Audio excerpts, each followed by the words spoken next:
Hi, my name is Heather Burrell, and I will be giving a presentation today on Friedrich Froebel. Friedrich Froebel was born April 21st, 1782. He was the youngest of 5 sons born to a Lutheran pastor named Johann Froebel. Shortly after his birth, Friedrich's mother fell very ill. She died when he was only 9 months old. When Friedrich was 4 years old, his father remarried. He felt very neglected by his father and his new stepmother. This, along with the loss of his mother at such an early age, caused him to have a very unhappy childhood. At one point, he was even sent to the Girls' Academy by his father for his education.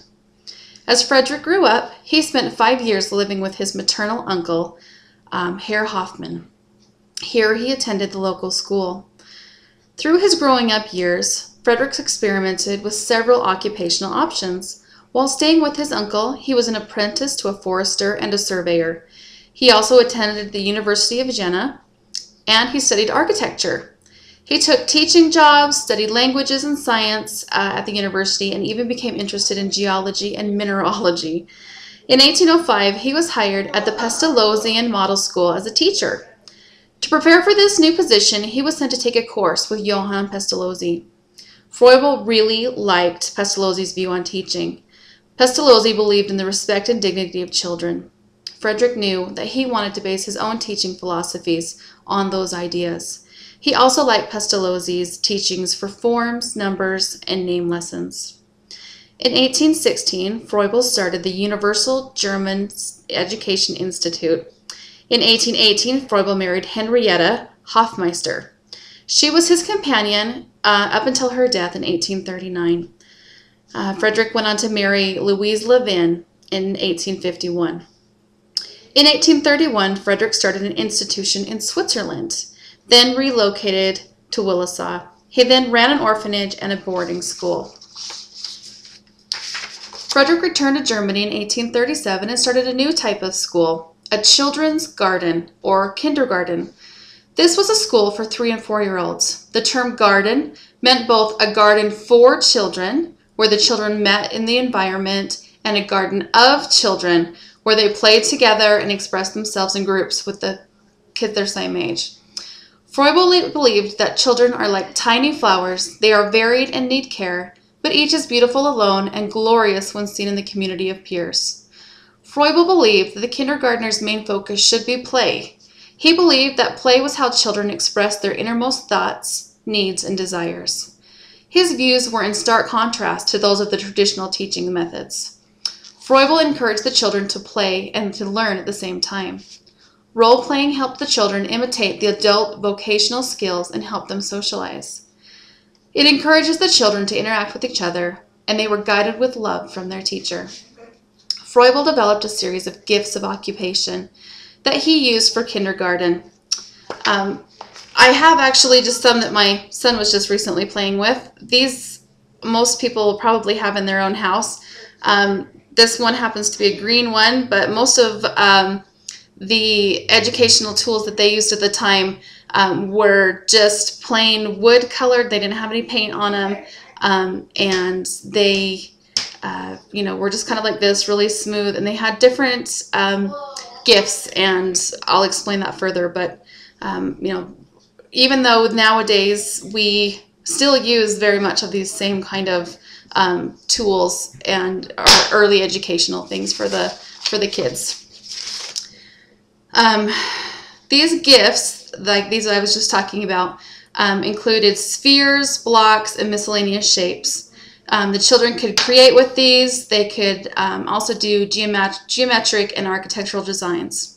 This helped the children to start to develop the skills that they would need to do and use when they got older. The theories of Froebel and his kindergarten gifts were an acknowledged influence on Frank Lloyd Wright.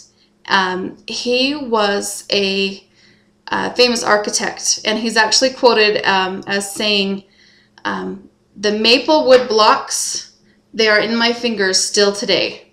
So he learned a lot of what he needed to do for an architect by using these same tools and being able to experiment with them and use his hands and to be able to build and stack and see how to do things before they fell down, how to build strong structures and beautiful structures by using the tools that he was given in his education.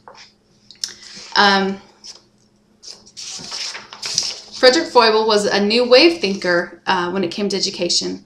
He was the inventor of kindergarten. He knew the importance of shaping our future generations while they were young. His philosophies of education have changed the way that we do things in our own time. Children start out their schooling by having fun. They are having so much fun with the kindergarten experience that they don't even realize that they are actually learning something. Kindergarten teachers are so very important to the success of the children. When a child is able to have an enjoyable experience, they will learn to love learning. As an elementary school major, I was very excited to learn about Friedrich Froebel.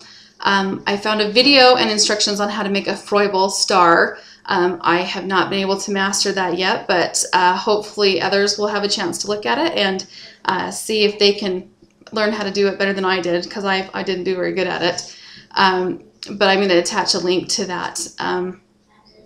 But I think with the schooling of this Friedrich Froebel, as a teacher, we can have opportunities to, learn from these and incorporate them into our teaching techniques.